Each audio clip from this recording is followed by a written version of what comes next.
Good.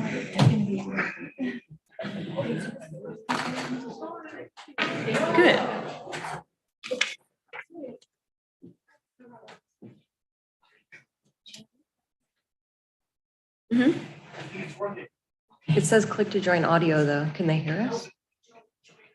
Oh. Don't even hover. I don't think you can. Don't touch it. No.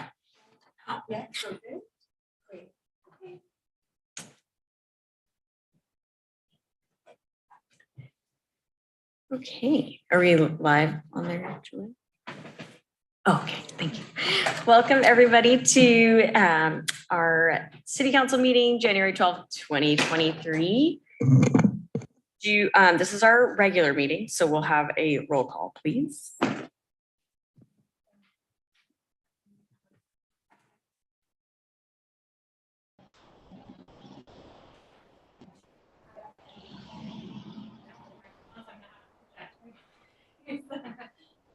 Councilmember Brooks?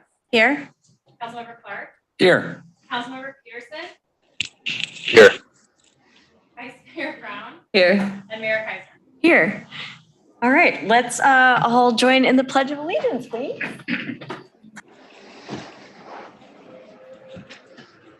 I pledge allegiance to the flag of the United States of America, and to the republic for which it stands, one nation, under God, indivisible, with liberty and justice for all.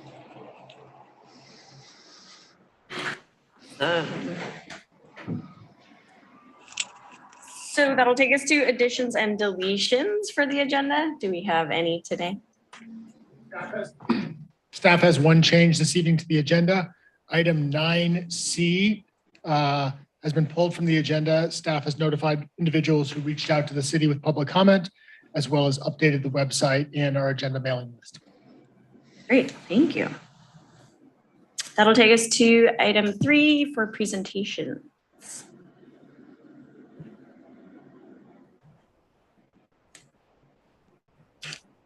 Good evening, Mayor, Council members. I get the privilege to introduce to you Casey Anderson, who is Recreation's new coordinator and will oversee classes, promotions, and the community center. Casey is from Chico and moved to Santa Cruz in 2018 to attend UCSC, where she graduated from in June of 2022 with a double major in politics and legal studies.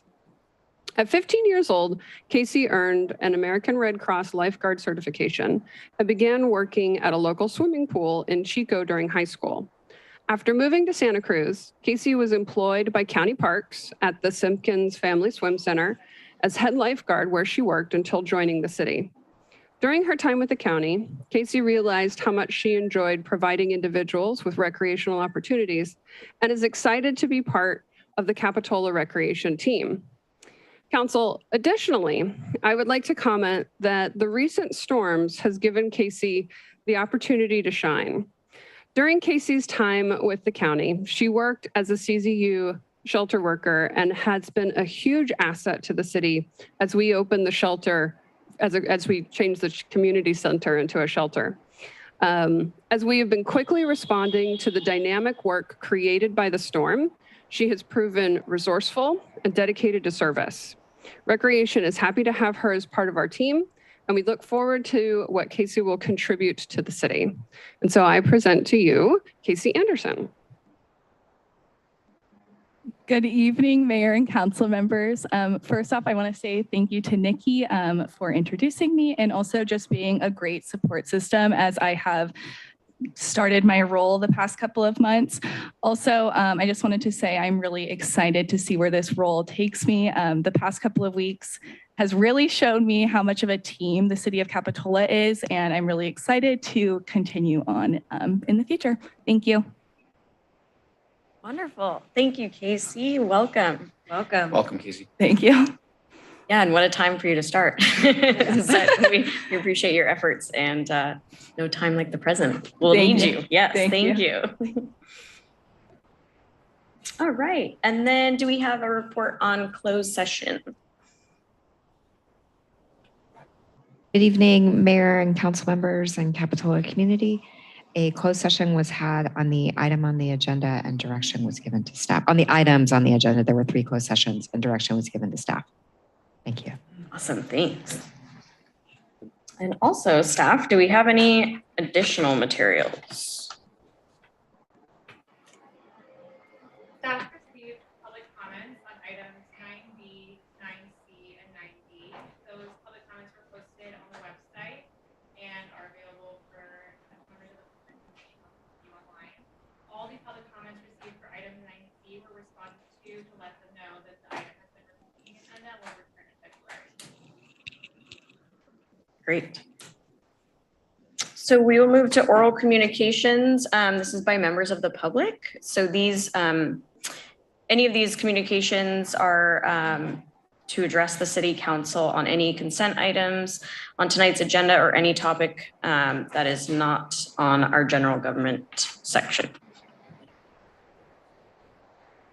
Hi, Mayor, Council, and may it please, Mayor Kaiser, may it please the council. My name is Stephen Woodside. I just came off shoveling sand into sandbags along the river where I spent most of my life. And just want to thank the staff, the entire Capitola staff for doing such an outstanding job during the recent floods.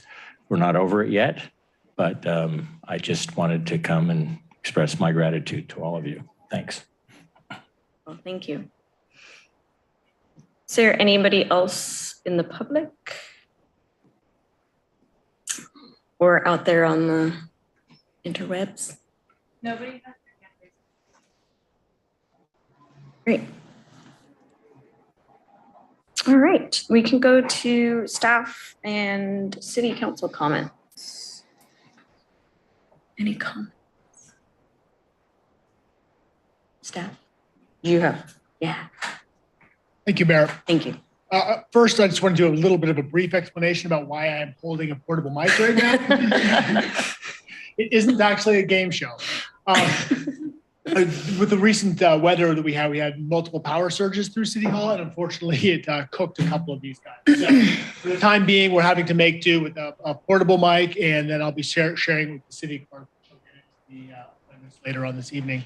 And then secondarily, we'll be talking more about the storm, so I will give you more of an update on where we are with our emergency planning in a second.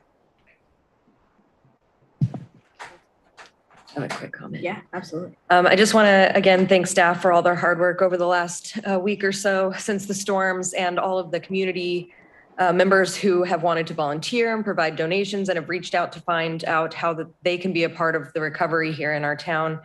I also want to thank the Community Foundation for their work in managing the financial donations.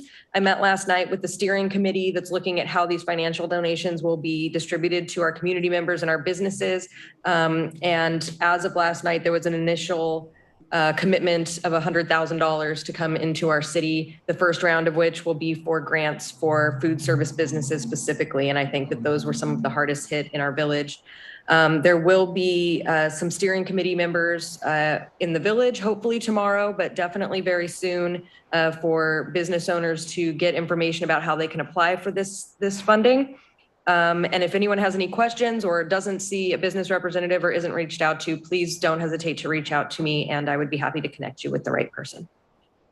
Great, that's awesome information.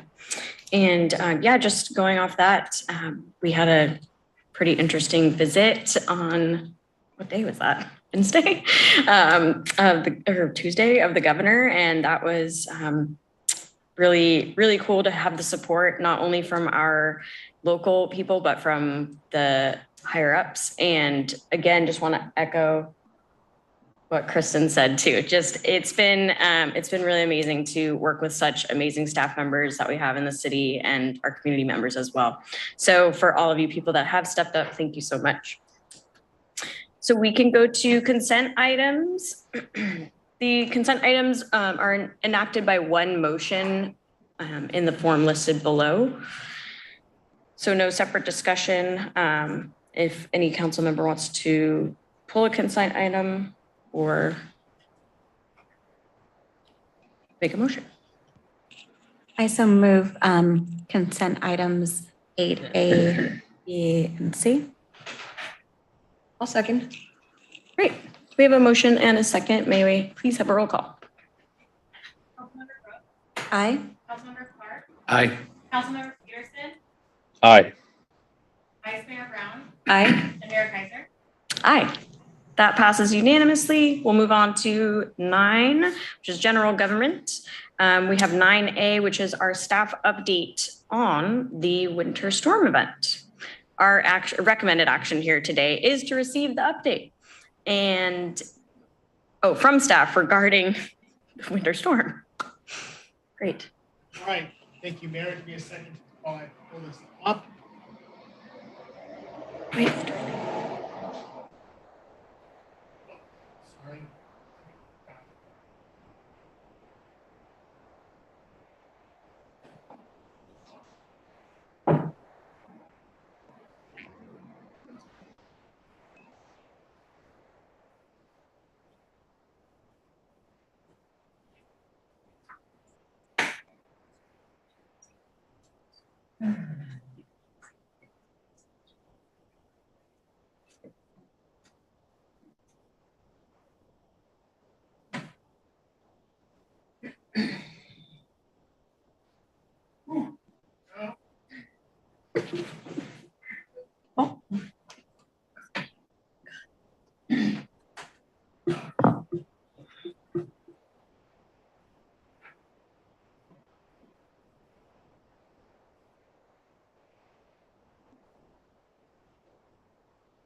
No, I can't. What if you end the slideshow and start over?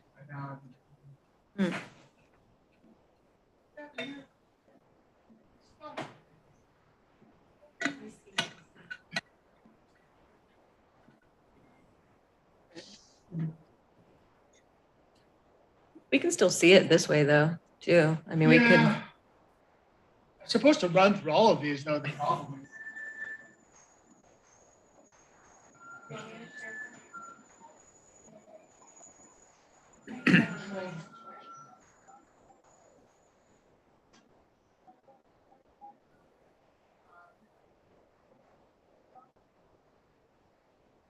For your Yeah. patience, everyone.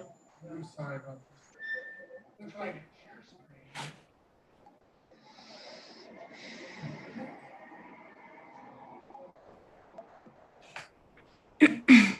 We're getting feedback.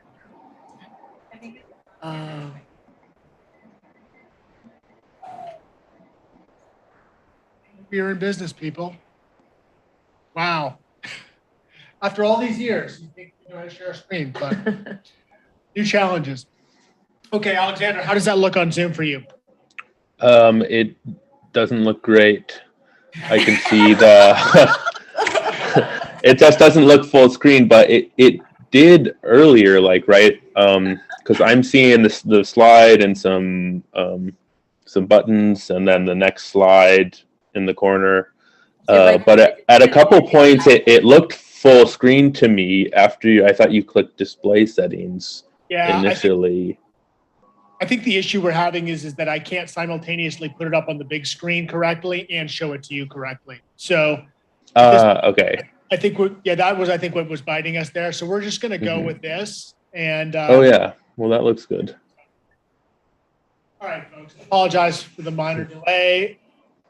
Interesting that we have the Zoom share screen up there. Just as a bit of a reminder for everybody, because I know this has been a bit of a blur, was on the 4th is when we made the declaration for emergency in the city of Capitola. And we also issued an evacuation order that afternoon for the lower village due to the storm that was forecasted for the next day. On the 5th is when we got hit. Thankfully, the rain event was anticipated that night and that day didn't really come to pass at that point, but the swell did. The swell did significant damage to the city. City Council, we held a special meeting the next day. City Council ratified the emergency order. And then again on the 7th, we began preparing for additional rain, the significant rain event that was forecast on the 8th. We ordered a crane, stationed on the bridge, closed during the day through traffic, and we also ordered an evacuation that morning of the Capitol Village, coordination with DOC. We had our emergency shelter open whenever we had the evacuation orders in place, and then on the 10th, we got visited by Gavin Newsom.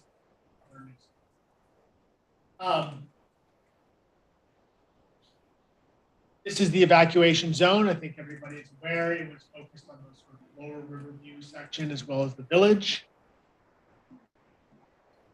What we have done overall in the storm since the last update is we obviously had the visit from the governor. We saw the president declare a FEMA emergency as well. We've been tracking expenses and employee hours, hoping, thinking, planning on reimbursement from FEMA and Cal OES. We've been coordinating with the county Office of Emergency Services, as well as Cal OES to submit our initial estimate of expenditures and costs related to the emergency. In addition, we filed the claim with our insurance carrier for property damage. Next item, covered by each staff member, can kind of go through what they've been working on. Nikki, you're up. All right. Good evening again, Mayor, council members. So to report on the shelter, as you know, we established the shelter in coordination with the county to provide mutual aid for the second round of the storms. As of this morning, we had 3 attendees that have been the same 3 attendees that we've had all week. And we had worked out an agreement with the county that they were providing our overnight staffing, and then the city has been doing staffing during the day. In my regular check-in this morning with the county EOC, we had a conversation around the available resources that and other shelters, and we're very aware from the beginning that the Capitola shelter was never really set up to be a long-term shelter. It was always temporary, and so needed to find better long-term accommodations for the 3 attendees. And so with that and communicating with them, we've identified that they chose to go ahead and elect to relocate to the fairgrounds. And as of noon today, posted that the shelter had its 24-hour notice and that we will be closing it as of noon tomorrow. There's still a lot of materials that are the county's that will be remaining in the shelter for a couple of days until the county is able to coordinate pickup of those materials. Is there another slide? Thanks. I've also been working on volunteer coordination, and it has been out now for almost a week that we are interested in knowing contact information for any individuals that would like to be part of a volunteer initiative in order to help those that have been affected by this disaster, particularly the village. And so far, we have approximately 130 individuals that have emailed or called in. And some of those individuals also identify that they are part of a small group of individuals. So that's probably a much larger number.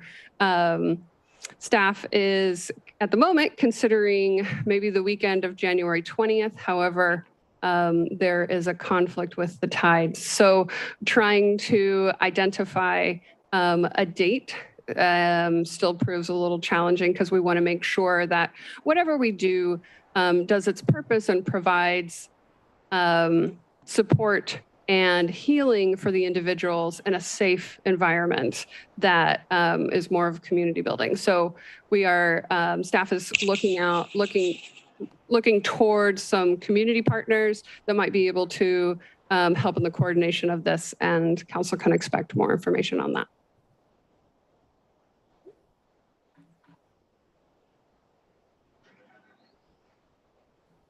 Hi, Good evening, Mayor and Council. I'm here to just provide a little overview of kind of what the police department did over the last week or so. When the evacuation orders were finally issued, our staff was ready to go out and put the notices out. We did make personal contact with all the residents and businesses that were evacuated. So we had a team of officers go out and begin a systematical check-in and check. They would check with each person, get a name, phone number, if they were going to, what their plans were, if they're going to stay, if they weren't going to stay. And we worked through, like I said, within a matter of just an hour and a half or so, about 400 addresses. And we did that when the evacuation order went into place. Then we had the weather event. And at that point, there were some distractions. We basically provided security, kept the public back, and then maintained that security to allow our public works crew in there to do the cleanup that they needed to. And so most of that fencing has been removed. There is still an area that's contained. We continue, when we were in an evacuation zone, we had security that was out there. We continue to patrol it. As we kind of ramp up or ramp down, we just assess the needs there. If we do an order, we would bring in the security as well. And then we also stand up our evacuation center. We've also been coordinating with the businesses and residents that have been impacted, just trying to get them the information and provide that conduit between the city and the community. And again, we're just continuing to provide security. We do, when we were really active during the event, we actually had a staff member that was up at the EOC that was providing information to us in our local EOC here. And so as we're doing that now, we can do it a little bit remotely now. So we're able to tune into those weekly, or it's daily updates. They kind of, as like I said, we're in a phase right now where they've kind of ratcheted down, but as we see this next event coming tomorrow, we have another one. We'll kind of we kind of ramp back up our efforts there. So we'll, again, as we look at this, we're just adjusting. We're going to have a high tide tonight. We're just continuing to monitor it. Like I said, if we do start doing evacuation orders, we just have things in place. We'll put someone up at the EOC. We'll do our evacuation notices, stand up our center. So that's where we're at. Like I said, I think the city manager said we're not through this. We still have a couple more events that we're keeping an eye on right now. So we're continually monitoring it, and we're here for the community. So thank you.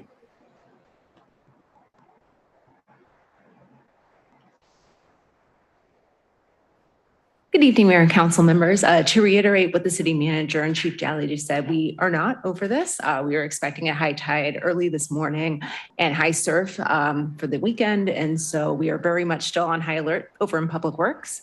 Current actions that we have beyond just our regular storm drain cleaning and monitoring is we have fenced off the Esplanade to through traffic. So we have the fence protection for the businesses to do the work that they need to do. We've provided dumpsters for them to do the work that they need to do and still have public pedestrian access to the area. We're actively monitoring debris both in the creek and in our other waterways. They're removing potential obstructions. You probably saw the crane that we had out on the Stockton Bridge to remove some of those obstructions earlier this week. Our crew very impressively cleaned up a lot of the debris in the village. We were ready to reopen within a day and a half to get our residents and our businesses, the ones who were able to enter their residents and businesses back in there. I'm very proud of our crew and the work they've been doing. We continue to monitor erosion, particularly on Cliff Drive and Depot Hill. We have a couple areas that are blocked off so the public can't get to them. I frankly would expect more erosion over our next few storm events, and so actively monitoring that situation. Our Riverview pathway was severely damaged and remains closed and will remain closed for quite some time. And like I said, there's been a lot of down trees, down power lines. PG&E has been really impacted and kind of slow to get out to everyone. And so our crews can't get in to remove trees and open up roads till PG&E tells us we're all safe. So I would expect that to continue with the ground saturation and the storms we're expecting in the near future. As far as known damages we have so far, there's quite a bit beyond just obviously our poor wharf. We have damage to quite a few other municipal facilities. These are really, really rough estimates. This is what was provided to Cal OES via the county. I would expect these to go up as they are further assessed and we get kind of more detail of what's going on with those, but it will definitely be in the over $2 million worth of damages to our facilities. And I'm happy to answer any questions you may have, particularly on any of these items.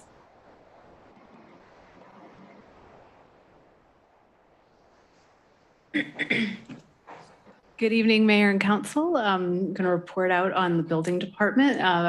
Our building inspector and our building official have been extremely busy working with all of the businesses along the Esplanade, as well as homeowners throughout the Venetian and on the second stories of the Esplanade.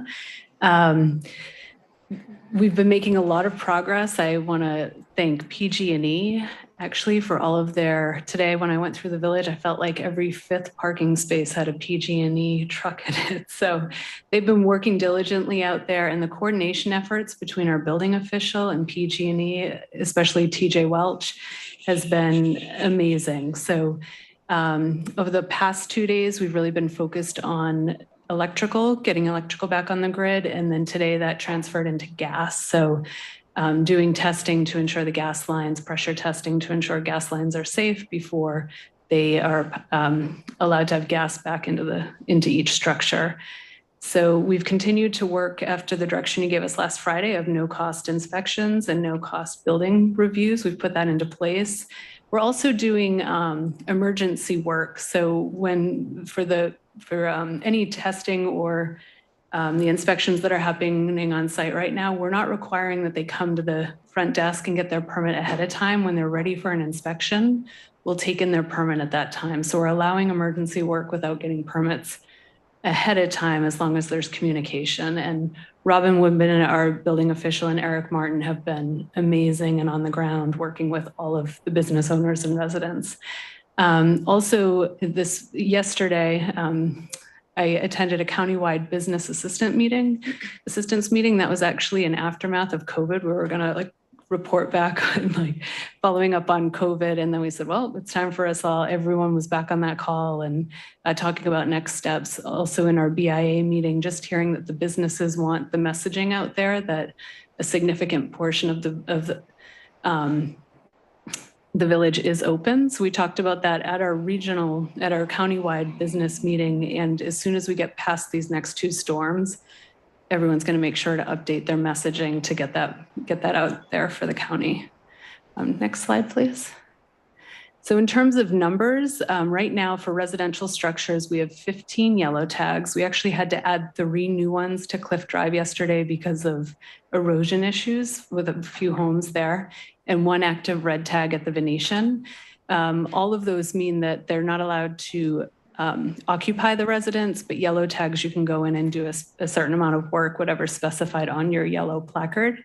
And then for commercial structures, we started off with, I think it was 4 red and 6 yellow. Now they're all in yellow status. Everyone's allowed to do work, and they continue to go through the process. So we've made great progress with electric. We're now focused on gas. There has been, there's some larger impacts to sewer that we're hearing about, but the plumbers are working on gas, sewer, and water in combination.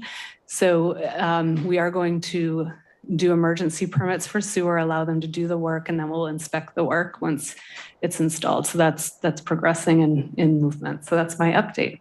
I'm happy to answer questions. Thank you. Thank you. Any council questions for anybody? I have some. Yeah, go ahead. I have a couple of questions. The first one is, has the evacuation zone changed at all at this point? Should we have to evacuate again?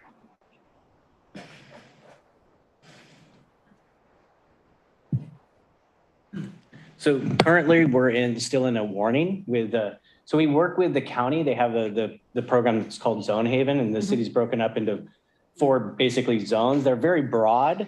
And so unfortunately, it's the best messaging that we have right now. So it's still in a warning zone right now. So we're not in an evacuation order or anything like that. It's still in a warning just with this upcoming event. So that's the current status that we're at right now. So the E029, the village, is still under evacuation warning at this point. Right.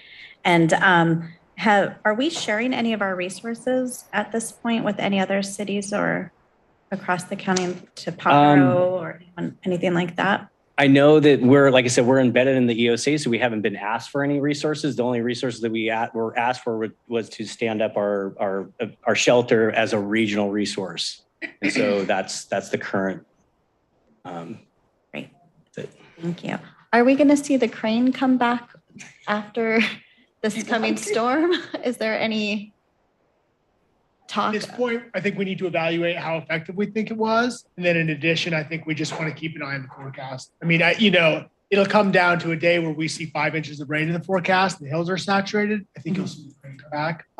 But in lieu of that, we don't have that kind of forecast in the future right now. The surf is what has me worried. Yeah.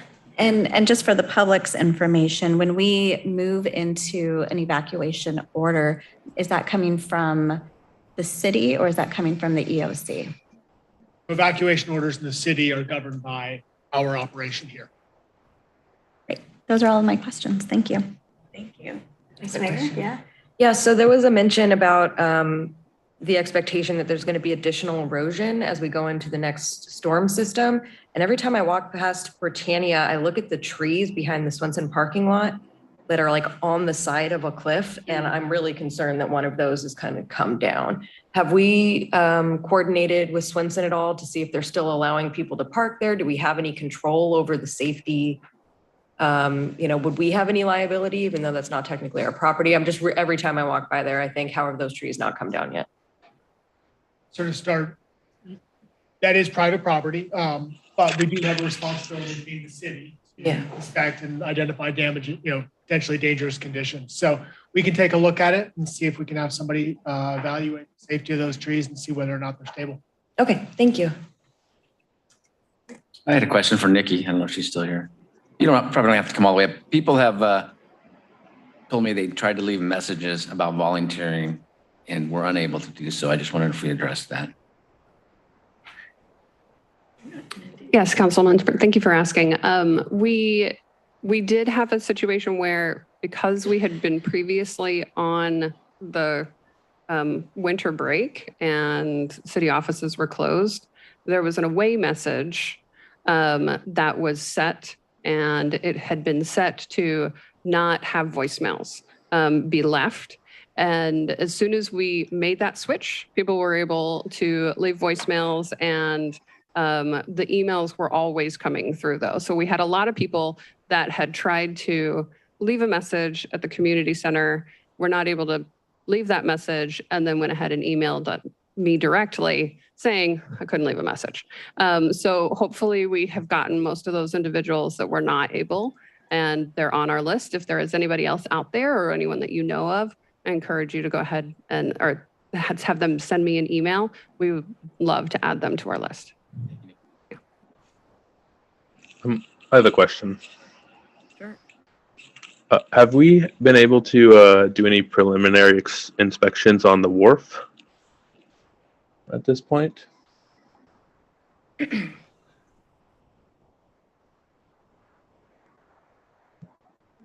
I'm not sure. Again. So the wharf currently is inaccessible. Mhm. We have had drone footage, of very good drone footage from some volunteers for the wharf, and have had our wharf consultant who had been working on our greater project for improvements examine those videos. We do have them coming out next week. So we will have the professionals to evaluate the wharf during low tide next week, but we have done some preliminary, which is where that estimate has come from. Thank you. That $1 million repair estimate has come from. I think unfortunately tonight the surf is large again with a high surf warning. We're probably gonna get more damage tonight, Perhaps. unfortunately. Great. Any more questions? Good. Okay, we can go to public comment if there's any out there. Or any on Zoom. There is one comment on Zoom. Request that Susan True, please unmute yourself if allowed to speak. Everyone, can you hear me? Yes. Okay. Well, first, thank you for your leadership. What a great council to have, and what an incredible city manager. And Nikki's been just doing a fabulous job too. So hats off to all of you. Can't believe how those city crews have just been cleaning everything up.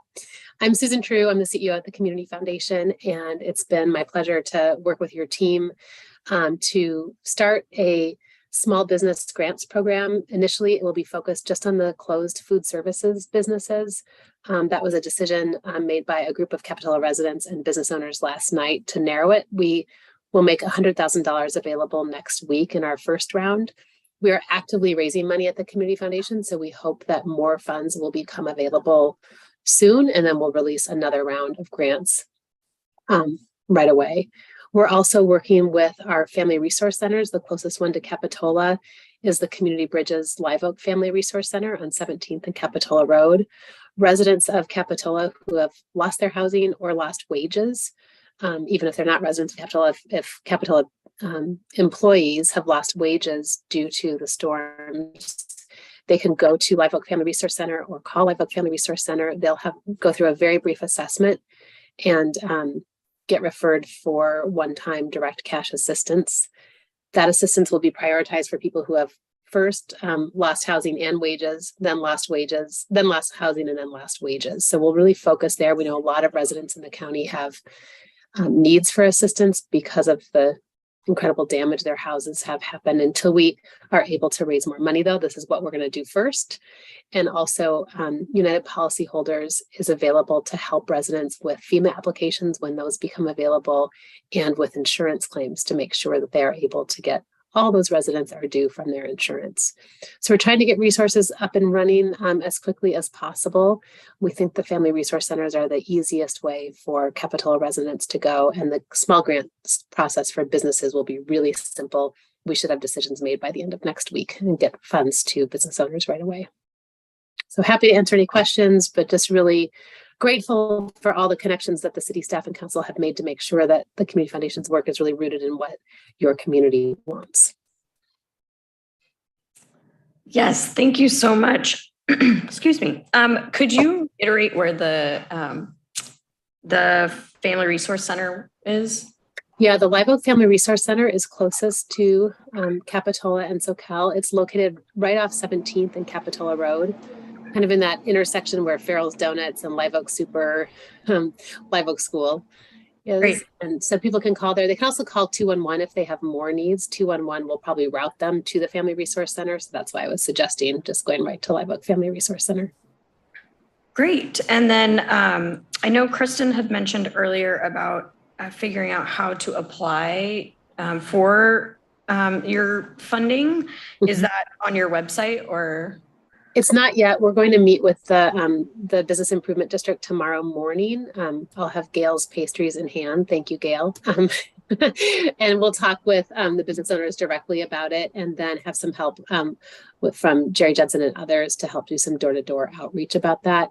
We think that there is far fewer resources than are people who will want them. So we're not going to do a huge broadcast of the application process right now. We'll just go door to door, really, truly door to door. And I can send out the link to the application if you have business owners that need it. It's just a super simple Google form. It shouldn't take them very long.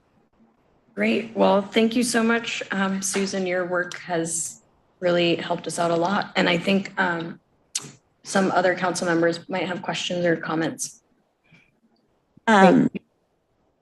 Mayor Kaiser, if I may, I know this is off the cusp and generally we don't speak to our public for questions, but I think this is really important. Susan, can you tell us a little bit more? I've seen some information about the flood recovery info sessions. Is that what you were talking about with the Gales tomorrow at 4? Or is that something different?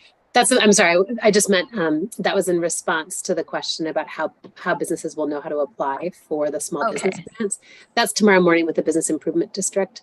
The public seminars, we had one today at 4. Those are hosted by Community Bridges, and there'll be another one tomorrow at 4. We can make sure, it sounds like you have the flyers about that. Those are hosted by Community Bridges. They run most of the family resource centers in town, and Community Action Board, who will actually be giving out the direct assistance, as well as United Policyholders, who I mentioned can help residents with insurance claims and eventually FEMA claims when the time comes. So those will be really helpful just to get a sense of like, what should I do? How do I sign up to have volunteers help clean the mud out of my driveway? You know, how do I get money because I lost my wages because I was a dishwasher at Zelda's? Like, it should be, you know, a practical way to kind of help people wayfind. And those are, again, hosted by our friends at Community Bridges. Great. Thank you so much. Yeah. Come back, Mr. Woodside. Thank you very much. Just a quick question with respect to the river path. I noticed on one of the slides that there's an estimate of damage to the river path. Is that the path that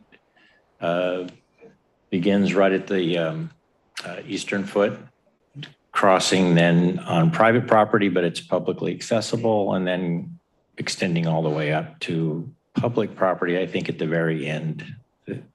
That's what you're referring to? So the question, I guess, is how do the homeowners along the way coordinate so that whatever we do to the path, it comes back in a usable manner? And I suppose many of us know who to talk to, but maybe for the general public, we don't all know. So. Great, thank you.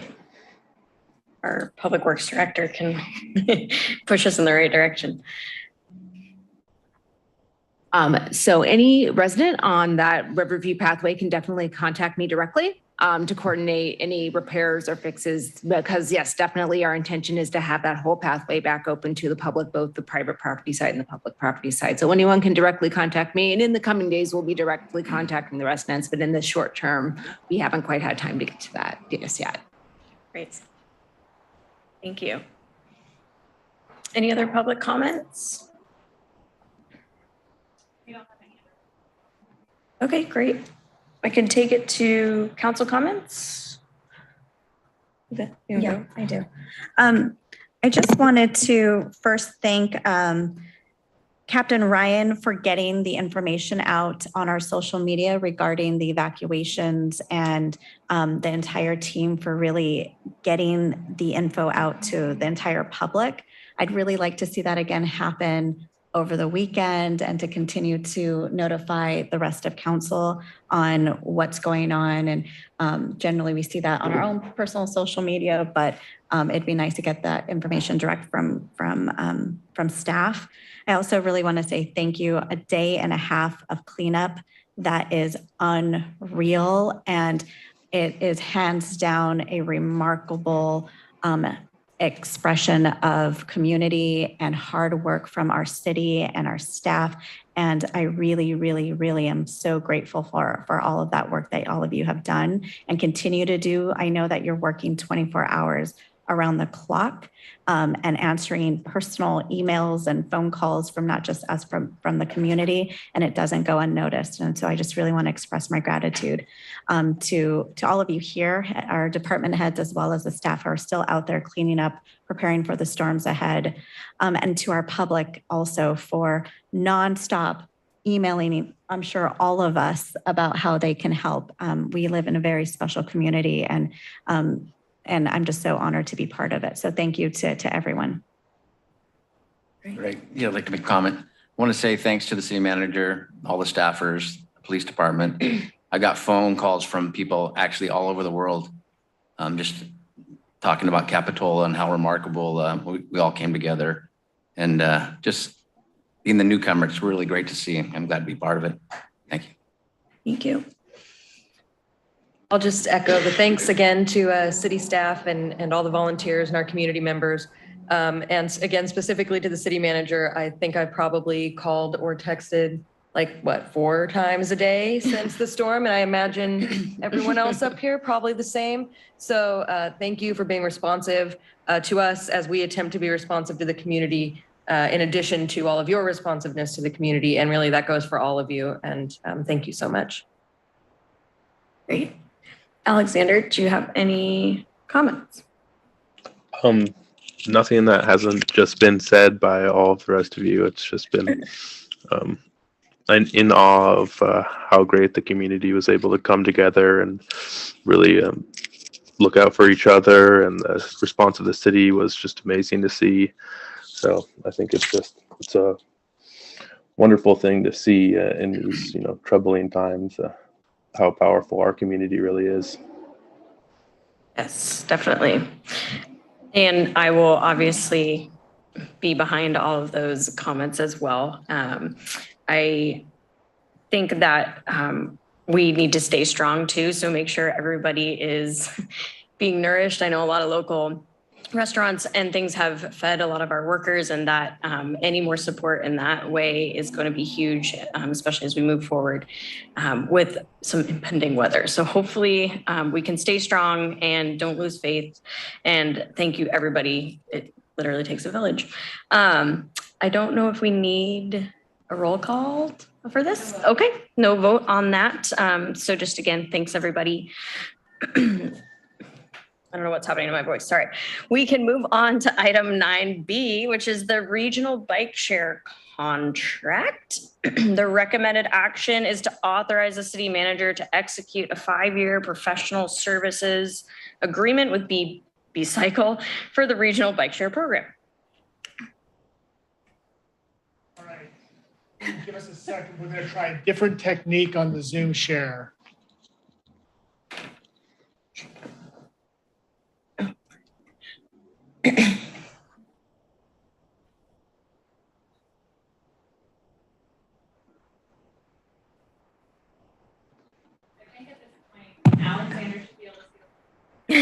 I think so. It looks good to me. Yeah, did it. Good here too. Great job. And it seems like this mic works. Okay. Excellent. Okay. Well, I'm really excited to bring this item forward to you tonight. The regional bike share has been a long time in the making. So next slide, please, Jamie. Oh. So we've got 3 documents. We've got a bicycle plan for the city of Capitola, our general plan, and then also our climate action plan. And within all 3 plans, there is direction to collaborate towards bike sharing and more emphasis on sharing. And there's goals towards getting more ridership of bikes in order to decrease our impact on the CO2 emissions. So the direction is there within these guiding documents within the city of Capitola. Next slide, please. A little bit of background. When I was putting together a slide and looking back to when did we really launch this, it was back in 2018. When we first went to city council, it was in the fall of 2018, to ask, should we get involved in bike share? At this time, the city of Santa Cruz had jump bikes had been launched. It was a successful program, and we got direction from city council to, yes, let's move forward, but let's do it right. So from there, we updated our municipal code in order to put in place protections to make sure that any bike share program come in and there'd be one contract with the city of Capitola, and to make sure there was direction or guidance on how to park a bike, where bikes can be ridden, on what side of the street, and who can utilize sidewalks. So we updated the bicycle rules throughout Capitola in 2019. Then we published an RFP in collaboration with the county. Unfortunately, there were no viable options in terms of a no-cost solution to a no-cost contract for the city. So we ended up, and then COVID hit. So at that point, we took a break. In 2021, actually later in 2022, a group of us started talking during COVID and discussing the possibility of a few of the entities working together. And then we decided, well, let's reach out to everyone in the county. And by 2021, we had a small working group for regional bike share. We published an RFI to get information on what providers could provide in terms of the whole system. And then once we got the findings of the request for information, we published an RFP. We had quite a few responses to our RFP. We interviewed 3 groups, and part of that interview was actually riding bikes and getting out there, part of our homework. And in the end, we selected B-Cycle as the top. Next slide, please. The key components that our regional group was looking for was a bike-only system. There was quite a few that came forward with scooters and bicycles. We wanted a single vendor for the whole region. We were looking at hybrid docked or dockless systems. I know our city council was very interested in docked, but on a regional scale, we were not all aligned on that. Also, we wanted it third-party owned and operated, and to have no cost to the jurisdiction, and also that they have a local team in order to manage the bicycles. And B-Cycle fits all of these. Next slide, please. This is just an image of the bicycles that they'll be providing for the city, also the docking stations. They have a nice clean look. in terms of the bicycles, they do some, that they, like in Encinitas, they had an art project of the baskets having they had a contest, I believe, for artwork on the bikes. So they might be more colorful than this, but this is the actual product that we will be getting. And I should mention that Oliver Davis and Brian Conger are on the Zoom call tonight from B-Cycle, and they can answer any questions you have regarding the bicycles. Next slide, please. So next, I'm going to go into the contract. So a contract, it requires that the city council approve the contract. And tonight we're asking for approval of a 5-year agreement with B-Cycle. The system is a docked system. It's region-wide. There'll be 660 e-bikes. And then for every e-bike, they install 2 docks, so 1320. In Capitola, we are slated to have a minimum of 50 e-bikes and 100 docks. Within the contract, there's the option to go up to 2,000 bikes region-wide. So we could end up, if it's very successful in Capitola, getting more bikes. The bikes are accessed through an online app. There's no cost to the jurisdiction. And then after the first 2 years, there's a possibility of revenue share based on how much revenue the B-Cycle is making. Next slide, please. For consumer protections, this was one of my focuses within the contract, was to ensure that our consumers are protected. So we have a maximum price increase limits. For the first 2 years, they cannot increase the price. After the first 2 years, there's an allowance for up to 10% per contract year, or 3% plus CPI, whichever is less.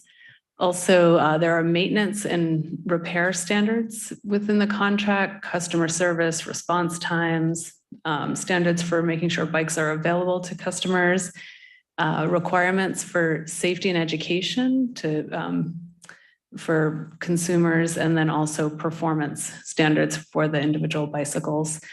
The cost associated with this, one of the reasons why we chose B-Cycle was because the costs were they were much better than the other proposals. The walk-up pass is $7 per each 30 minutes. So this is a person that does not have a monthly or annual pass. It's just $7 per 30 minutes with a daily maximum of $75.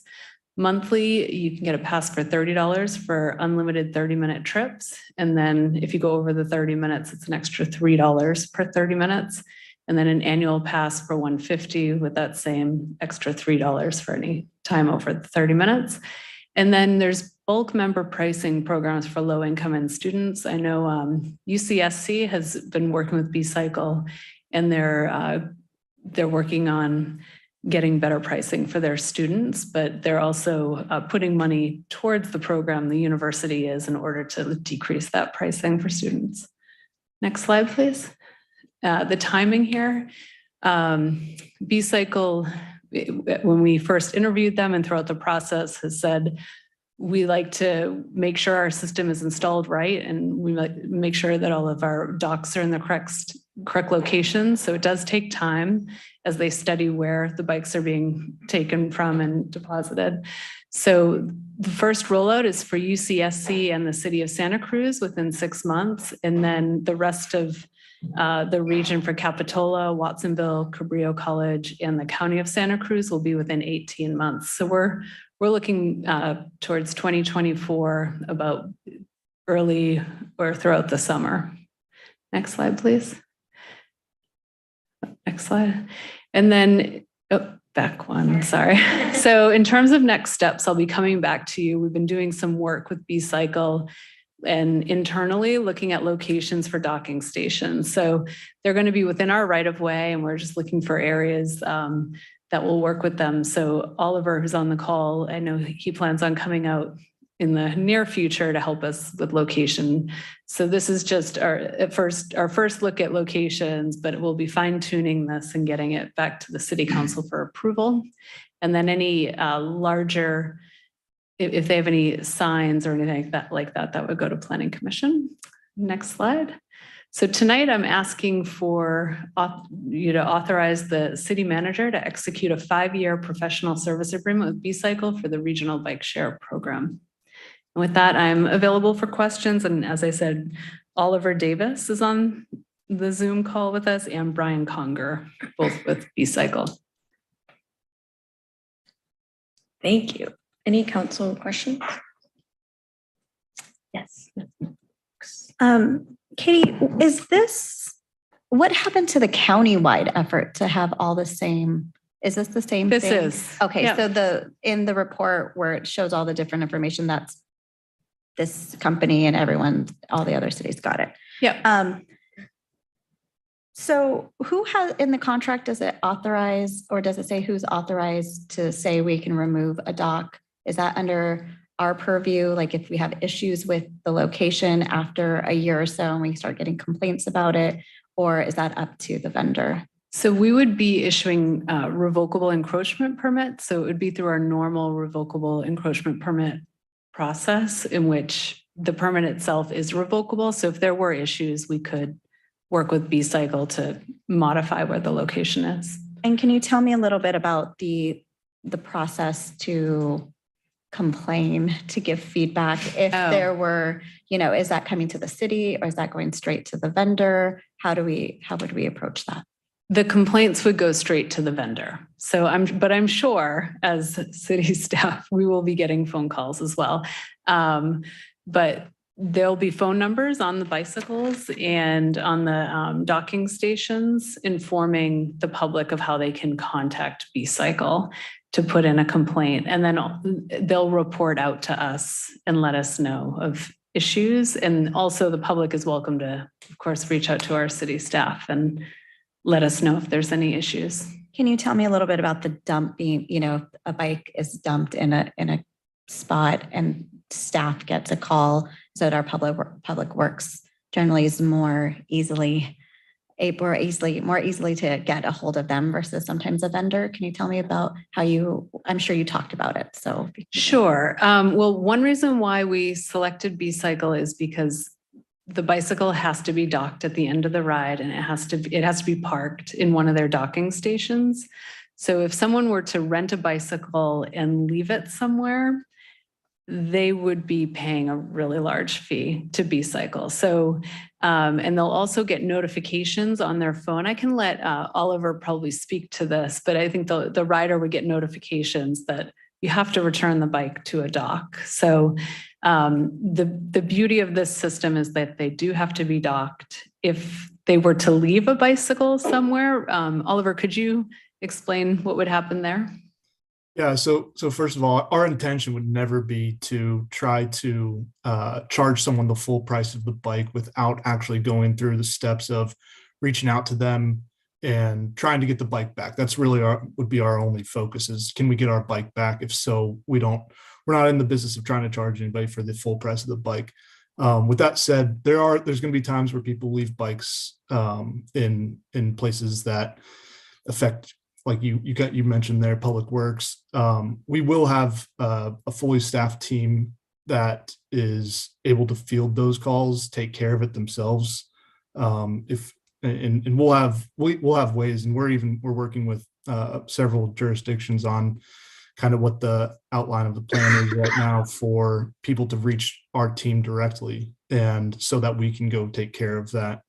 But yeah, like Katie said, there are ways of, if you don't dock your bike, we do within a certain period reach out to whoever left it. There are also we'll use some sort of, we don't have active GPS necessarily on the bikes, but we do have some tracking devices where we can find where bikes are lost and ping them and try to get them back.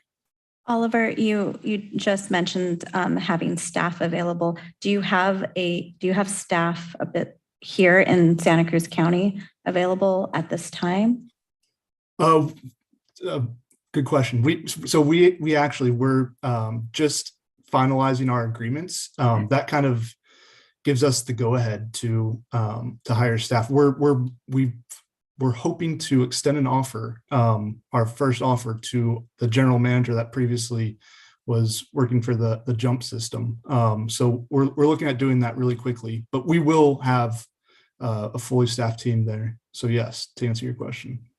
So this question's for Katie. Before we enter an agreement, Oliver mentioned that they're still working out some kinks in terms of process for picking up and things like that. Have you discussed that with the team on agreeing on something that's, that they're not quite ready for? If we were to approve this evening and they're not quite all set up, do we have maybe a timeline or should we wait? Have you guys talked about this at all?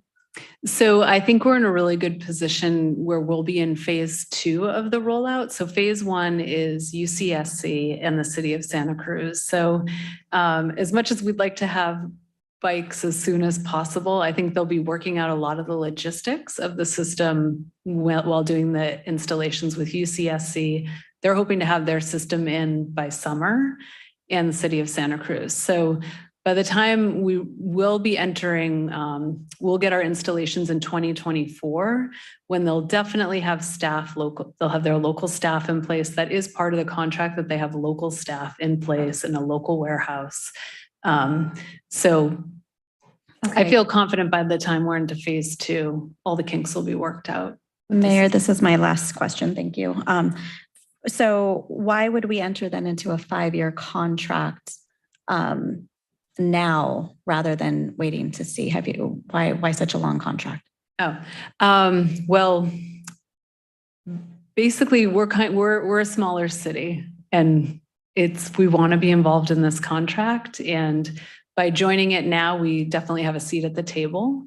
I think I would accurately be speaking for B-Cycle in saying that the majority of their profits they expect at UCSC, City of Santa Cruz, where there's a much bigger population, but they're willing to do this regional contract where there's bikes dispersed throughout the region. And I think we all realize that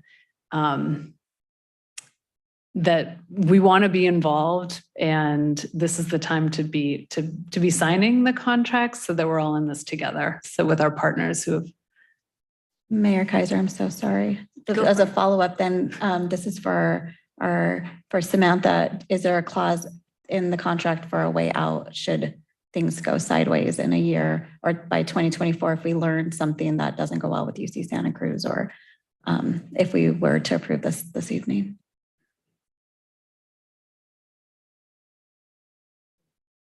Yeah. Well, thank you. And I guess I'll add without penalty, or what is the penalty? I'm looking at the contract now. All of the attorneys for all of the agencies met multiple times about this contract. So it's been a while since we did that. So give me just a second. Yes, there's a termination clause here. Yes. So the answer is yes. There's a termination clause. It allows us to terminate after a 90-day notice, asking to cure the issue that's leading to the termination. Without penalty or with penalty? Give me just a second. I cannot imagine there's a penalty because we're not paying anything for the contract, but give me just a second. I don't believe there's a penalty, and there's also, sorry to interrupt, it's after the second year. It's a 90-day notice of termination of the contract. That's right. After the second year, we give 90 days notice of termination. And I don't see a penalty in here.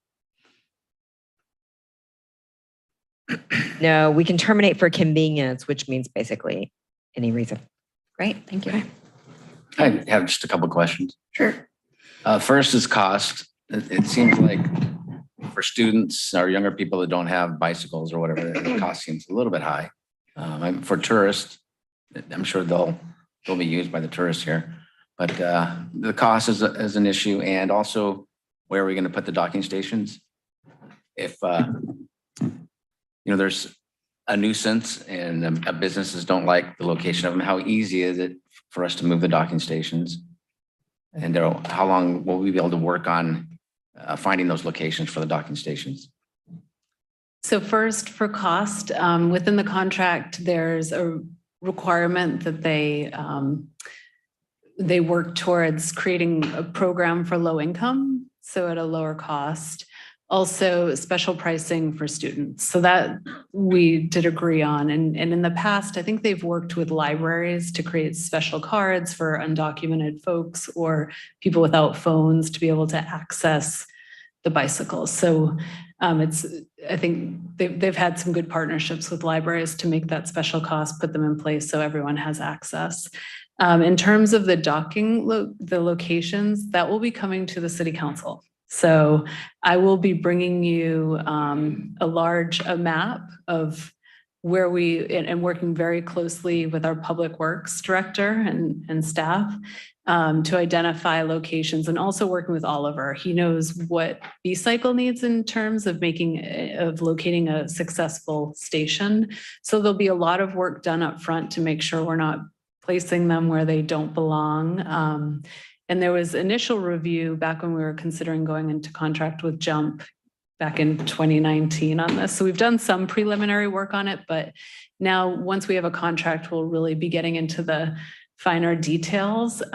Jump, another reason we were impressed by their product is because of the way they can tie into different surfaces. So in areas that we might have pavers, they have a special way to tie into pavers. Where they have asphalt, there's a different treatment for asphalt. So, and there, maybe Oliver or Brian, if you could talk about if you did have to remove a docking station, what does that take? How often does this come up, and how do you react to those requests? Oh, Brian, we can't hear you, Brian. I can answer that though. So first, regarding removal of docks, we've designed it to actually be really easy to install and really easy to take out. They're less than inch holes that we're drilling in for each dock, but so they are really easy to take in and to remove. It takes us usually less than 30 minutes to install a station. They are individual docks that are drilled into usually to concrete, but we can also do things on asphalt and on base plates. So yeah, to answer your question, anytime if there is a need to remove a station, we're used to doing that, and that's not a problem for us. Just in terms of cost, you had alluded to that as well. Before the meeting, we operate in Santa Barbara as well, so we're trying to pull up some statistics just to be able to kind of share what costs in Santa Barbara looked like for us in the past year. So we looked at the cost structure is the same in Santa Barbara that we're using in Santa Cruz. That's why I bring it up. But we looked at annual members along with monthly members, and like I said, the cost structure was the same. In the annual and monthly members, they accounted for 72% of all rides in that system in 2022, and the average cost per trip was actually $2.80. So per trip, it was a lot more cost effective than kind of what you saw with like a walk-up pass where it's $7 per 30 minutes.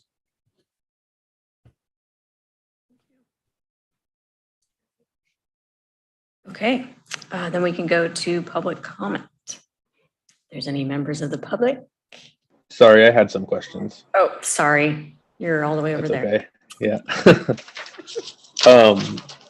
For Oliver, are you planning or have you worked with businesses to put docks on private property as well? Because it seems to me that one of the major uses of a bike share program would be going to different businesses for work or for shopping.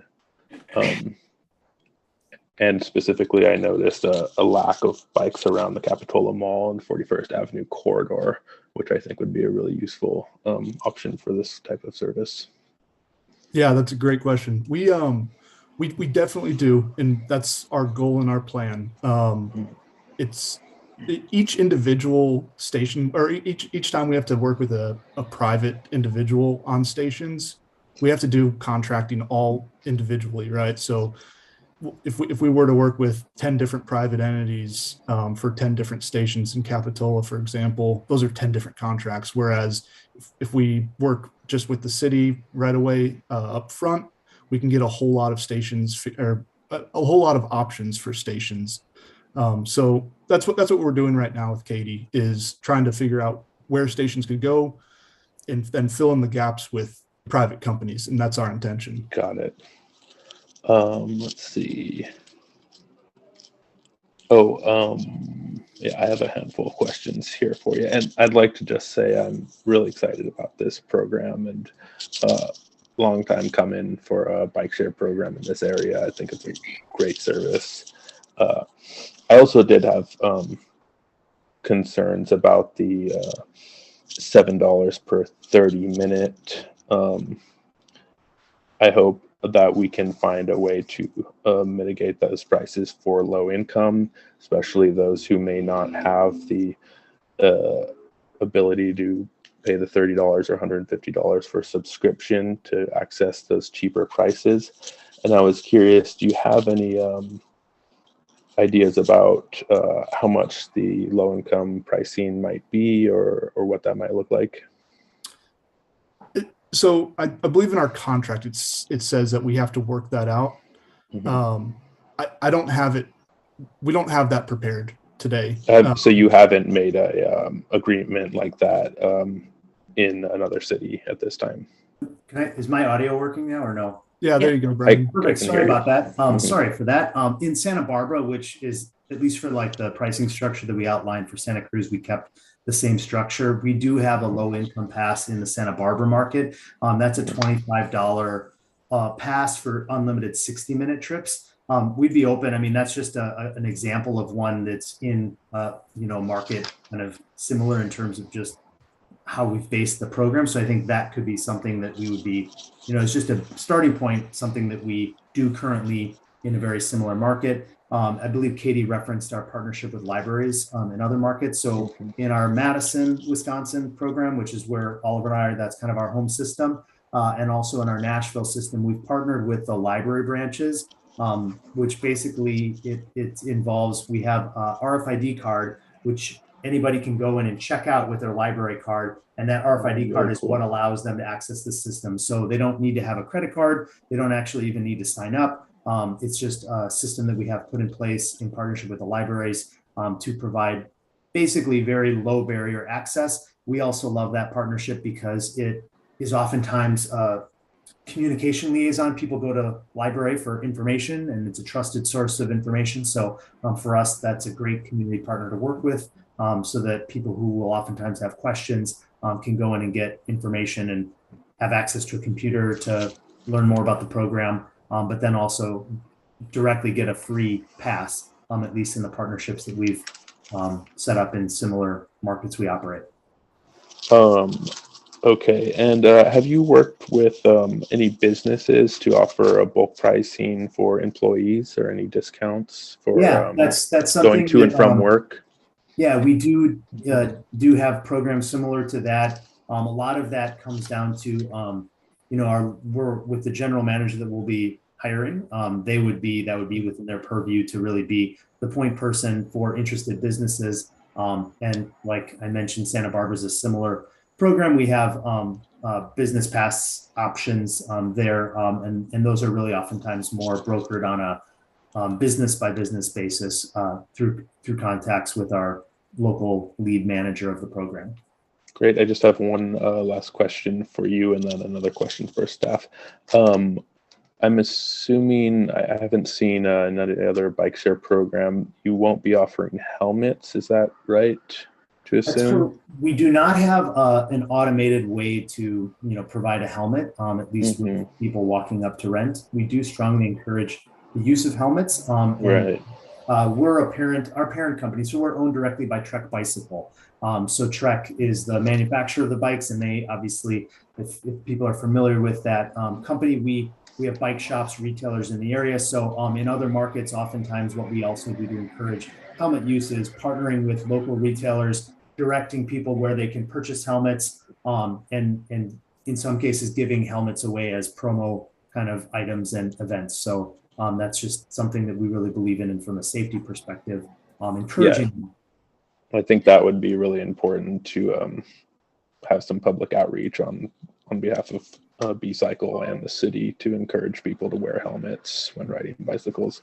And then Councilmember Peterson, I Yes. just wanted to let you know that they're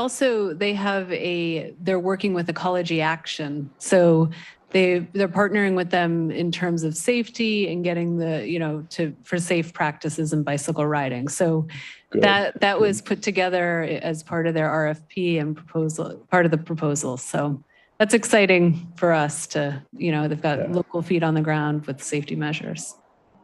Thank you. And my last question was, I was curious if all of the cities in the county are also engaging in a 5-year contract with B-Cycle, or if that number of years was unique to Capitola.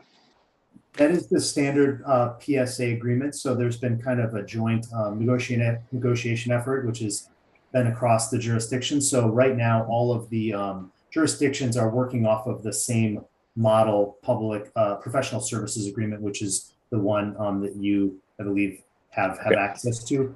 There might be some very, very slight modifications to some of just, we're trying to keep it consistent wherever we can. But, the intention is that the vast majority of the agreements will be the same across markets, including the term. Great, thank you. Thank you. Did we have any public comment? Great. Paula Bradley. Paula?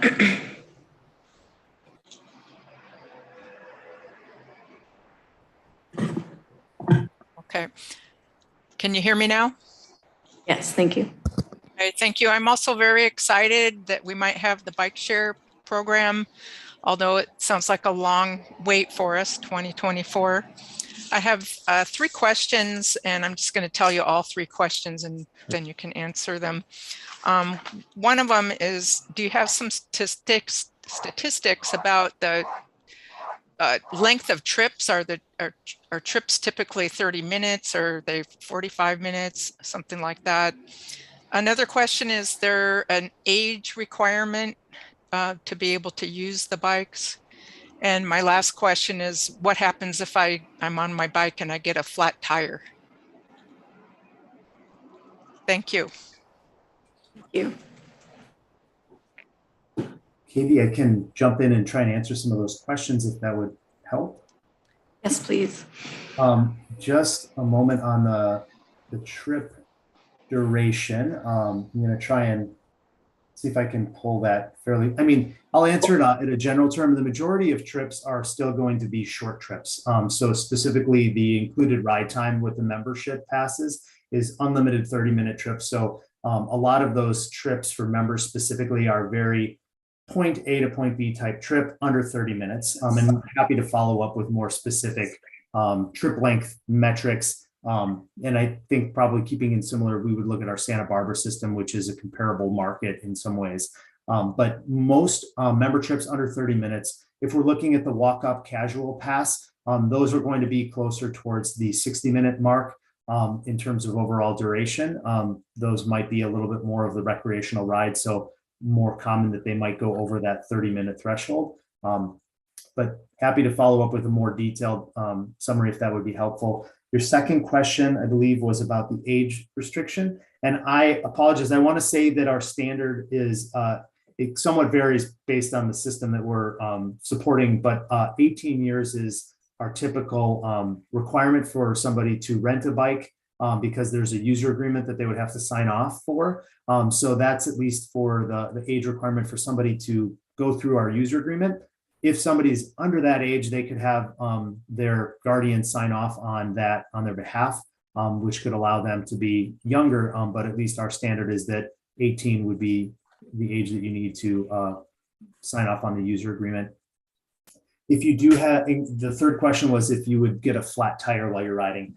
We do design the bikes in a way that we try and mitigate that as much as we can. We use a very kind of thick tire wall to be resistant to more like puncture flats. And we do have crews that go out and regularly maintain the bikes. But it is something that can happen, does happen over the thousands of trips we'll be generating. If that were to happen while you are on your ride, the simplest thing to do would be is if you're near a station, if you can return it to a station, and notify us, we would be certainly able to kind of adjust your trip, give a refund in that instance. If it's not possible to get a bike back to the station because of the flat, we are planning on the bikes for Santa Cruz to be equipped with a secondary cable lock, which would be intended to use for short-term, convenience to temporarily secure the bike. So another option would be to secure the bike using the secondary cable lock at a traditional bike rack, call in or text our customer service support line, and then just instruct them on where you left the bike, and we can have our in-city crew pick that bike up and adjust it. Great, thank you so much. Any other, yeah, Mr. Wilk. Hi, Peter Wilk here. I'm glad you're allowing questions because I don't have a comment, I have a question, and it's along the lines of the helmet. So I can envision wanting to rent this spontaneously, right? So you're saying, oh yeah, let's just get out of here, grab a bike, but I'm not gonna have a helmet with me. So the question is, what is the law on helmet requirements? Does it have to be a motorcycle helmet because it's an electric bike? What is the fine if I get busted by driving one of these things without a helmet? So I guess that's a question more for the police department, but I'd like to have a sense of when I can use these and when I can't, especially if I don't have a helmet. Thank you. Yeah, we'll have Chief respond. Thank you. So I know, helmets are required for anyone that's under 18. Adults, it's a recommendation. There is a couple things. I believe that there is a Muni code that you can actually issue a citation. So we have a Muni code violation, and the vehicle code also has a violation for those that are underage. But clearly, bicycle helmets required if they're underage. Great, thank you so much. Are there any other public comments? There are no.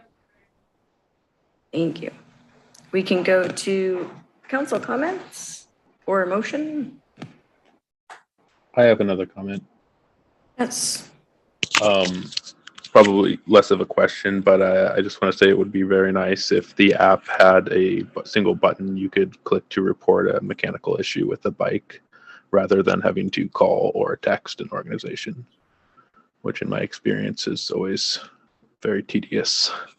We do, that's great feedback. We do not currently have like a single button push to report a maintenance issue, but in the app, you can access a report an issue.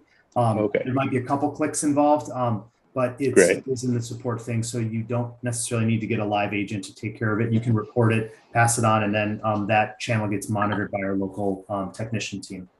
Perfect, thank you. Any other comments? I'm prepared to make a motion. I want to stress that we continue, though, to look at ensuring that if there's use of underage, and whether it's in, I'm going to get the right, B cycles language or our language, if someone of underage is utilizing the bike, and what our safety precautions are for helmets, that's above me, and whether we need to adjust our Muni code to say it's inclusive of a, for these e-bikes or whatever it may be. I want to make sure that we address that. But while moving forward with authorizing the city manager to execute a 5-year professional service agreement with B-Cycle for the regional bike share program. And that's my motion. Thank you. Second.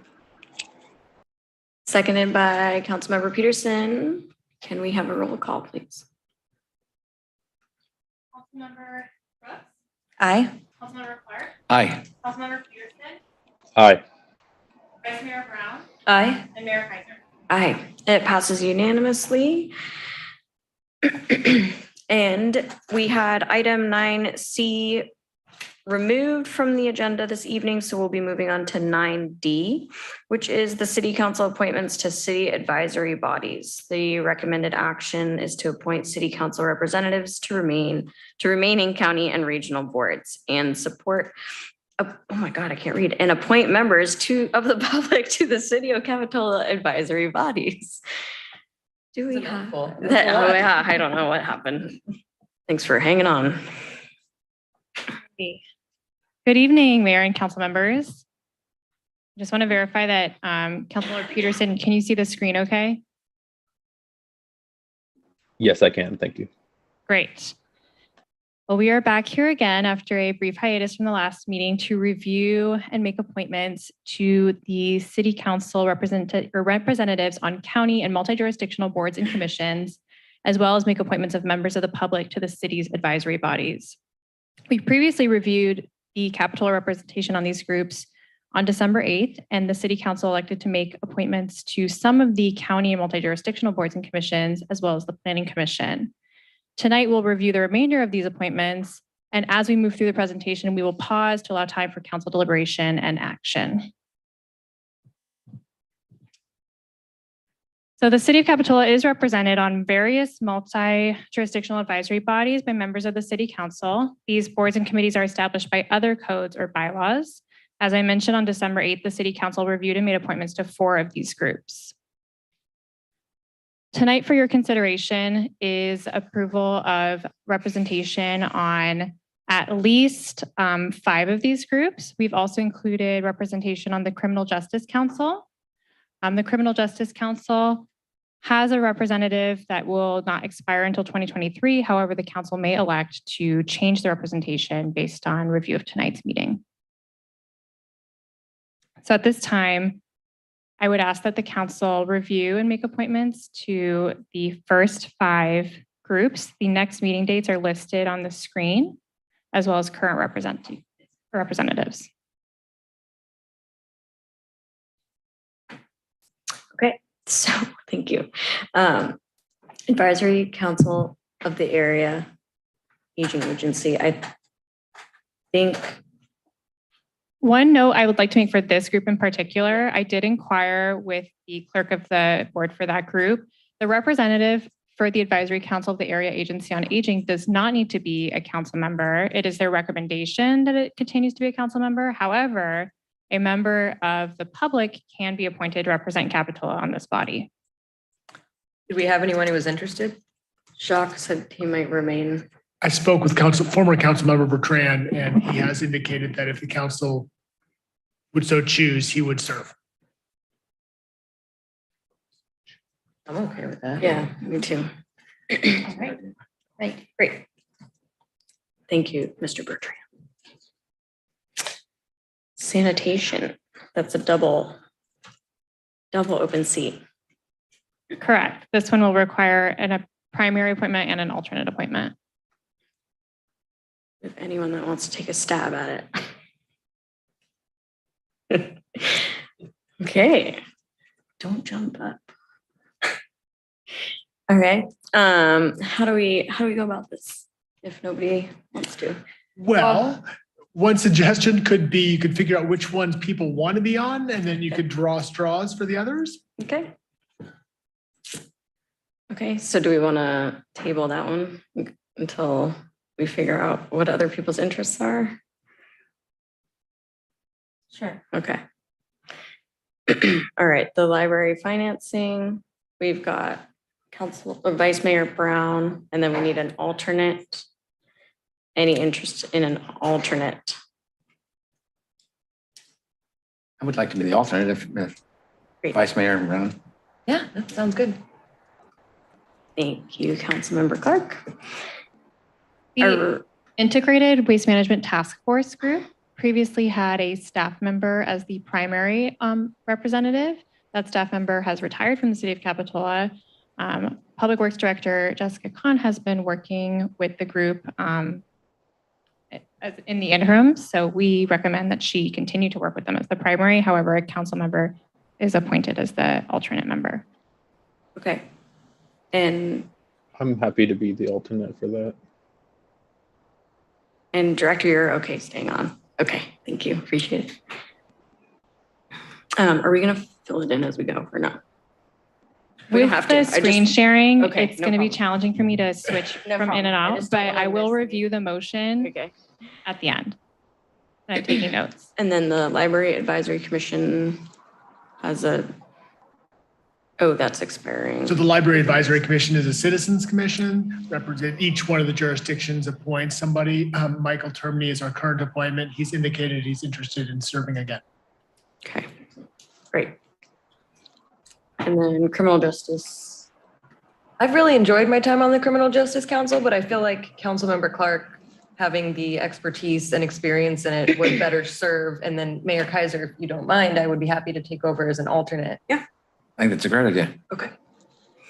Okay, great. So sanitation. Let me look at that date real quick, if you don't mind. What is the typical meeting cycle? Do we know?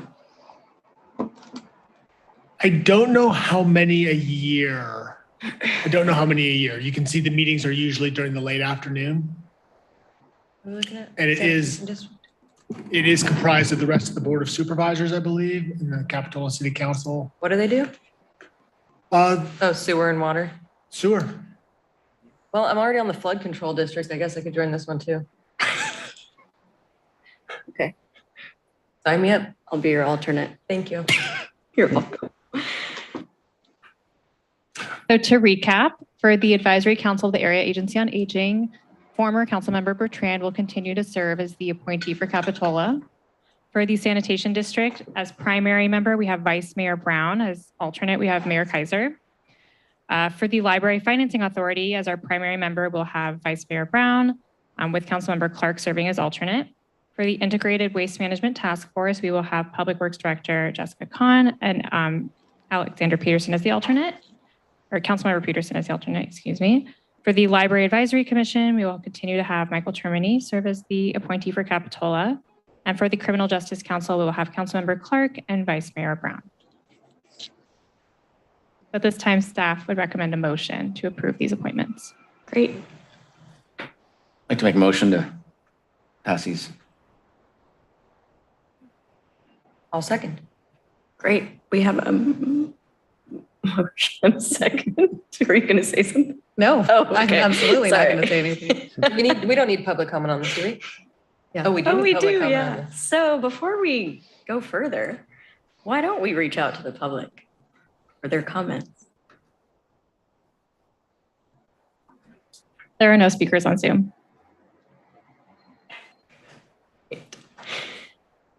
Well, before we did that, we had a motion and a second on the table. So why don't we do a roll call? Councilmember Brooks? Aye. Councilmember Clark? Aye. Councilmember Peterson? Aye. Vice Mayor Brown? Aye. And Mayor Kaiser? Aye. That also passes unanimously. That was 9D, which takes us to Wait, we have more bodies. more bodies. Oh, no. We're not done yet, Sorry. ladies and gentlemen. I'm really rushing things. So the next part of this presentation is going to focus on the city's advisory bodies. And so Capitola has established multiple city advisory bodies that assist and advise in formulating policy for the city. Appointments are made depending on bylaws or the municipal code. So previously on December 8th, the City Council reviewed and made appointments to the Planning Commission in accordance with Capitola Municipal Code. Tonight, we'll review the remaining 4 bodies that need appointments made. The City Clerk's Office received 7 applications for new appointees to these bodies and 8 requests for reappointment. These bodies allow members of the public to participate in city government as volunteers, and they are really valuable for feedback and communication between city members of community and staff. The advisory bodies listed on the screen are the ones that currently have vacancies. There is a difference between regularly scheduled vacancies and unscheduled vacancies. Unscheduled vacancies occur when a member of an advisory body quits or leaves their term early, and then regularly scheduled vacancies are when vacancies term out. So each person is appointed for a set term, and then when the term expires, we need to reappoint them or appoint somebody else to fill that position. So as you can see on the screen, there are 4 bodies with remaining terms that need to be filled. We're going to move through each of these bodies and we will make a motion for each of them in turn. So we'll take pauses in between. The first one is going to be the Arts and Cultural Commission. So as you can see here, we have 3 members who are seeking reappointment and 2 members who have resigned. So this leaves 2 vacancies. And for those, we received 1 new applicant. So for the Arts and Cultural Commission, staff recommends making 4 appointments. So bear in mind, there are 3 members who have requested reappointment and there's 1 person who has requested appointment to this group. All 4 of these terms will expire in December of 2024 as it's a 2-year term. Would you like me to return to the previous? Please, thank you.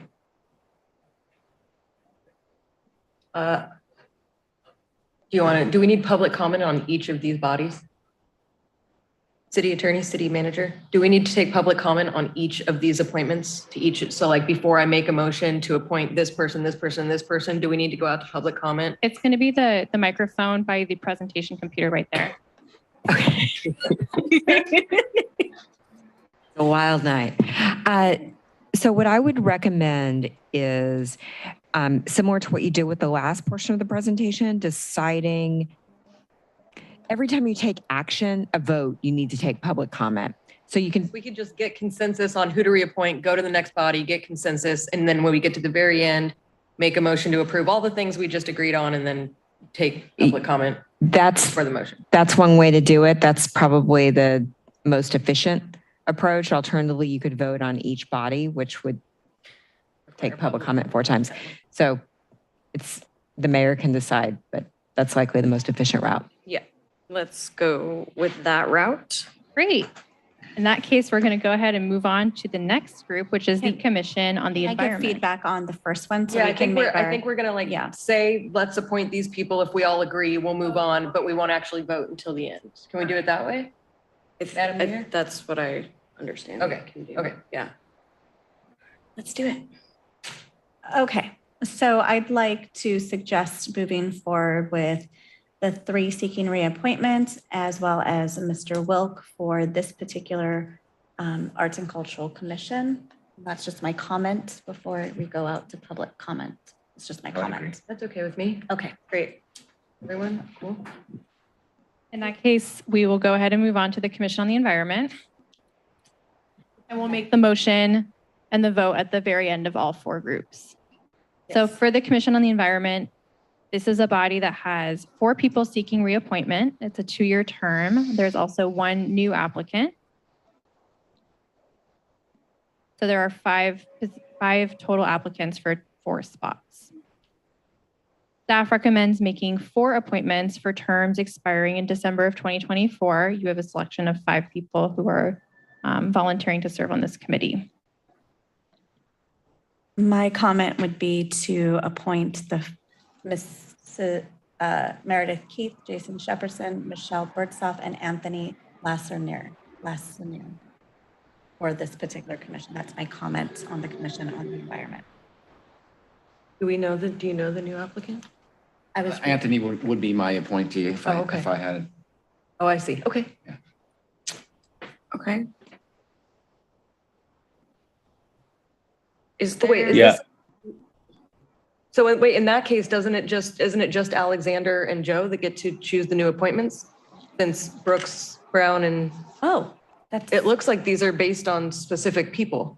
Right. So for this group, we do have a council representative to this group, and I believe it's Mayor Kaiser. So the remaining 4 members of the council would each get 1 choice. Oh, I see. So Alexander, Joe, Yvette, and myself need to choose our own individual. Correct, because your previous appointees' terms expired. Okay. So it's time for a new person. I see. No, I didn't know. Yeah. My apologies. My comment would be to move forward with Michelle again, who's seeking reappointment. I'd like to reappoint Peter Wilk. And then, And my appointment would be Anthony. And I'll stick with Jason Shepardson. Thank you. The next group is going to be the Finance Advisory Commission. So for this group, we have 2 members who are seeking reappointment, and we have 3 positions that did not apply for reappointment and need to be filled. One of those is Councilmember Peterson's seat, which he vacated when he accepted his position on the City Council. For this group, we received 5 new applicants, as well as the 2 who are seeking appointment. So it's there's an active decision to be made here between all of the 7 people who wish to serve. Right. No, yeah. Staff recommends making 5 appointments to the Finance Advisory Committee. The terms will expire in December of 2024. To recap, you have 2 people who are seeking reappointment and 5 people who are seeking appointment. Madam Mayor. So you may recall that the Finance Advisory Committee, in its bylaws, the mayor and vice mayor serve as members of the Finance Advisory Committee, and then the other 3 members of the council appoint to the FAC. Yes. But there's language, I believe, that says that if the mayor and vice mayor don't want to serve, other people can step in. So my understanding is that Councilmember Brown and Councilmember Peterson are the council's representatives. Yeah. So the other 3 of you then would be able to choose among the applicants to appoint. Thank you. I believe my appointee reapplied, Anthony Rovi, so I'll stick with that, please. We go back to the names, just so, I mean, I know I'm not appointing, but. So these are the names of the new applicants. I couldn't get it all to fit on one slide here, but we have the 2 people who are reapplying and then the 5 new. I would like to make my appointment as Michelle Kaufman. Mine was good. Did I steal yours? Surprise. I have, Who are the ones? Can you seeking bounce back to Yeah, the- can you go to back to the the current reappointment one members? again? There we go.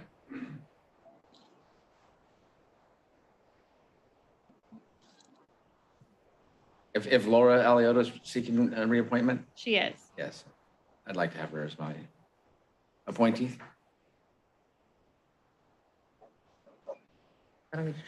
Great, I think Is that all you that's, need? So then there's one other nuance here. I'm sorry. Were you about to? There's 2 more spots that need to be filled. And those are the business representatives, right? Correct. And who are the applicants for the business representative position? I'd have to pull up the applications really quickly. Bear with me one moment as I do that. And is that an entire council consensus or is that still That's just the the full people that? consensus. Okay. Well, one of the business reps is seeking reappointment, right? Yeah, maybe I have to switch my. Oh, yeah, because you made him your appointment, right? Well, while you're looking that up, I have a question. Do we still have a student rep on finance? Did we have any students apply for finance committee? Or are we going to advertise for that again? We did not receive any student applications for the Finance Advisory Committee, and I don't believe there are any current student members on the Finance Advisory Committee. Or there's one. Yeah. Is he still there? Oh, well, then there we go. Do they have terms on their appointments? The students? So they go to college. I don't believe they're voting members. They're ex officio They're ex members. officio, Yeah, so they since can they're stay as not long as voting they want. members, it's a little bit different. Okay. Good refresher. Wait, so is Michelle? Is it the same young man that's been on it for like 4 years? Yes. Wow, that's impressive. We have to convince people up here to be on the Finance Advisory Committee. So the fact that he's been there for 4 years is quite impressive.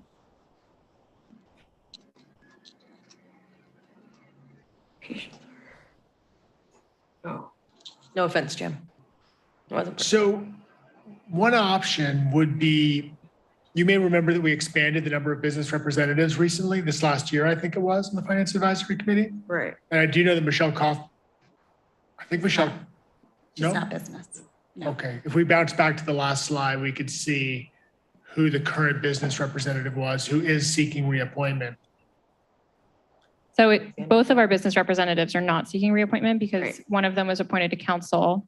Councilmember Peterson was a business representative, and then Alexandra Dale did not apply for reappointment, and she was the other business representative. And that was the newly appointed business representative during the last appointment cycle to the FAC. Got it. So we may need to continue recruitment for the business representative. In the past, we've worked with the Chamber of Commerce on that one. So should we move? On the applications, I can see that the applicants did not specify whether they were business or at large. Of the new applicants, Diana Varkados is a retired member of the community.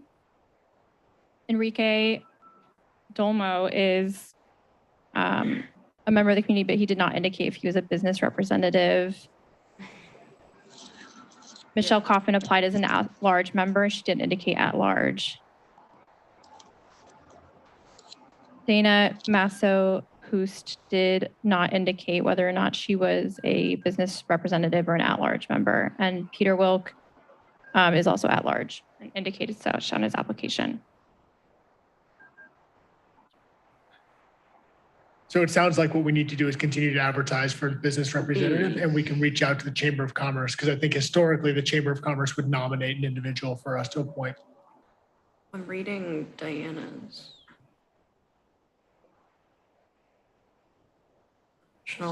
Okay, yes, sorry. Yeah, I think can we appoint what we already discussed and then go back out for the business representatives? Okay. So that brings us to the last group of the evening, which is the Historical Museum Board. The current composition of the board shows that there are 2 members who resigned, creating unscheduled vacancies, and we did receive 2 applications for this board. And the new applicant names are listed on the screen. I say that we appoint the 2 new people that want to be on the board. Yeah, absolutely. Roger would be mine.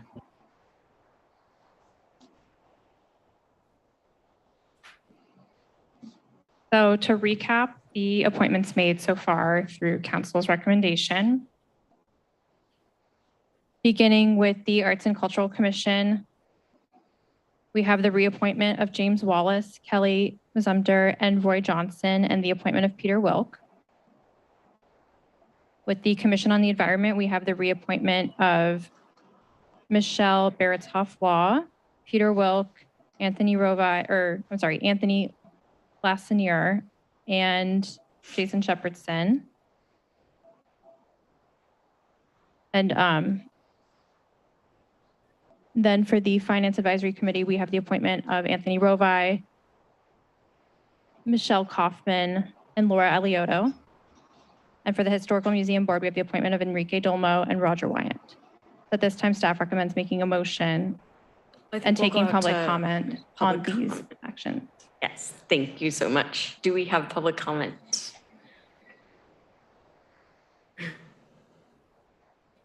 Anything There are on no speakers on Zoom. Perfect. Council, do we have a?